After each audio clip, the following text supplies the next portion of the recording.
Beep. My ninjas. I made my first hardstyle kick ever, and I don't know if it's good or not, okay? But it sounds like this. And it's obviously key-based. And we can key track the top part, but I don't think it sounds that great. Consider this video as me showing you my findings, because yesterday I decided to go, you know what? I've never made a hardstyle kick in my life. You know, I call myself a sound designer. What kind of sound designer am I if I can't make a nasty ass fucking kick? So this is what I got after a day's worth of just maybe like 4 to 6 hours of trying to figure it out in all kinds of ways. I went on YouTube. I looked at all the videos. A lot of them were NFL, so you can see that as Jesus, Allah's, Gandhi's, or whoever the Buddhist way of like karma, because I've talked so much mech on FL in my lifetime. I go to FL, who knows, .hell. Dude, like I tried following it with Ableton stock stuff and it just was not getting close. You start off with a 909 kick. You're supposed to reduce the low end a bit and boost at 500 hertz, somewhere around there. Depending on what video you watch, some people say just fucking overdrive it from the get-go. Others say, no, first distort the shit out of it and then start doing that. And we get this. The idea here of what we're doing is, this is called pre-filtering. So we lower the low end because usually low end will make the distortion to sound very blobby, very bomb. For hardstyle, we really want to get, it seems like we want to get some frequency here. And then we get that, let's say, right? And let's do another compressor. And this is maybe where I go wrong. And again, let's do maybe a boost here and here. Go. But you can already see we're not really getting remotely close to it. So maybe I have to do this.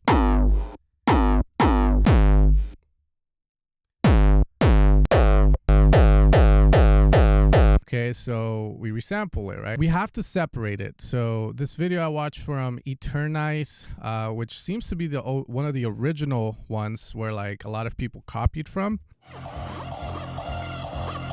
Eternize, and today we're gonna talk even about his voice is kicks. fire. He decides to grab the transient and separate it from it, right? Grab that, and this is gonna be our body. So now we have here this. So we have something like that. Maybe we need to play with it a bit, and my ears are hurting, man. This, I was wondered why are all the hardstyles producers so buff? Kind of realized it's very frustrating working in an environment like this. Do something here, and again, this is the blind leading the blind. Watch another video if you want an actual thing. I'm just showing my experience with it. So I get. You know, so that doesn't sound too bad. Let's see the way it progresses, right? So this way was just not working for Sen. In fact, I was just like, man, fuck this shit. So what instead I decided to do was to use Serum, create a click out of this guy here. We can create the clicks is by using somewhat of the same theory. In fact, I think we might need to do it twice. And then we distort it. So here, what I decided to do, instead of messing with the body, because what people have been doing is very tedious, I decided just to freeze and flatten this so that way I get the click. And now I have a click that I can use. So then from there, we can open up Serum and create the body of the kick this way, which again, this is the part where you guys can see I kind of gave up.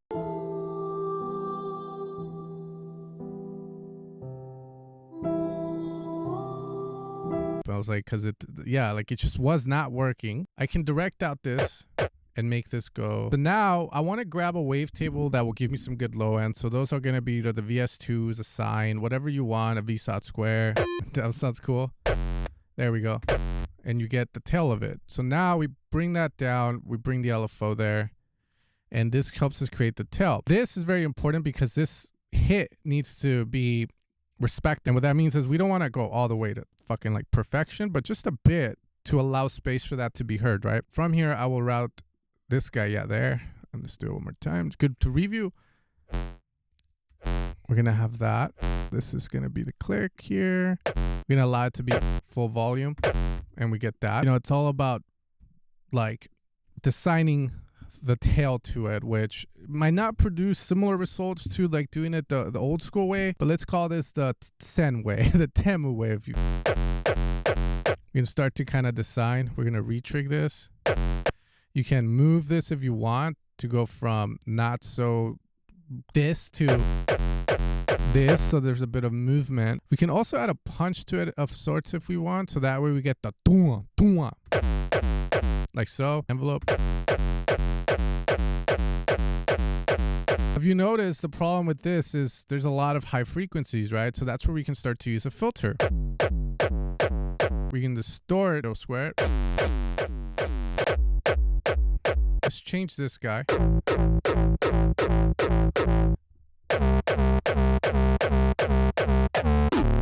But the cool thing, if you decide to go with something a little more filtered here, like let's say we just go with analog BD sine, get a bit of movement there.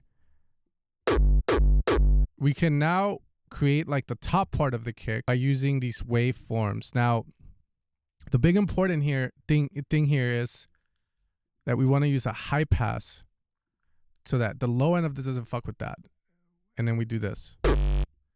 B. I can lower this down and I can control the journey separate. So that means that if I want to, I can have this come in more on the second half. Like that. We're going to re-trig it. So it always sounds the same.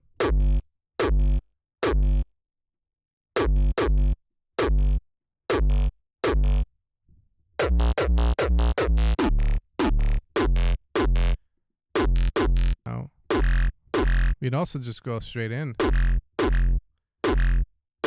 And we get that.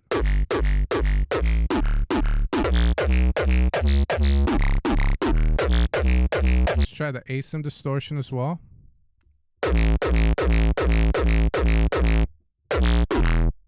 Now we can add a bit of reverb. It's not the best, but you can see what we do with that. We can also have this come in.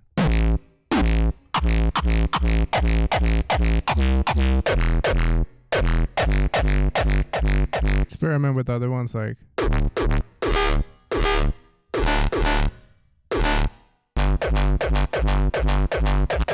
Then we can control the high end of it with a high shelf by lowering. And we can also bring it back in if we want to kind of give it that punch there to add movement to this guy. So that way the bass is constantly moving.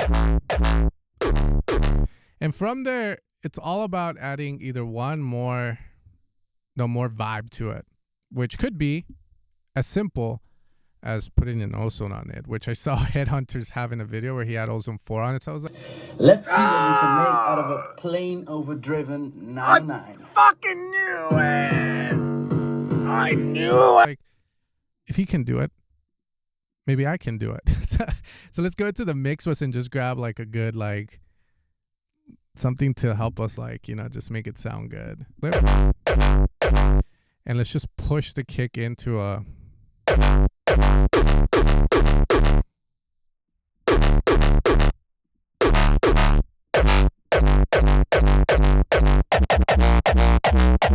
You got that coming up. Maybe the middle part of the bass can come out or move it in, right? We can just do the opposite.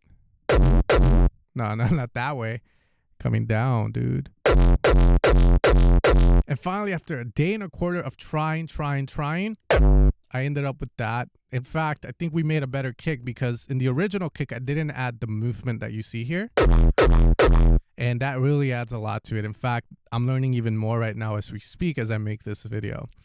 Now, my intention with this video is more of a diary. You know, like, I've never made hardstyle kicks, and this video is not meant to be a tutorial of sorts. It's more of just me showing you guys what worked for me to get close to it. Because I saw videos by Eternize, On Point Samples, which were amazing tutorials, and it just wasn't clicking for me. Like, I understood the theory and I was doing it, but it was just a bit too finicky. So I was like, you know what? Make the click. Let's make the body for it separate, you know, using the tool that I know best, which is Serum. And in my head, this makes a lot more sense and it's a little less random. But again, it's for me. And if you guys vibe with it and you want to try it, dope. You know, try it out. Make your first hardstyle kick. And if you guys make hardstyle kicks for your music and are pros at it, fucking dope. Hopefully you get something out of this, or hopefully you can give me some pointers as well. I'd really appreciate that. But other than that, you know, as a sound designer or producer, you know, you always have to be learning and growing because trends evolve. And if you have the ability to do this and are in a place where, you're releasing stuff, then you owe it to your fans, you owe it to yourself to continue improving and not peaking in high school. The peak is when we die, because that is when I will finally know what the creator uses as his DAW. Anyways, guys, hope you guys enjoyed the video. I hope there's some revelations here for you, and you guys have a great rest of your day.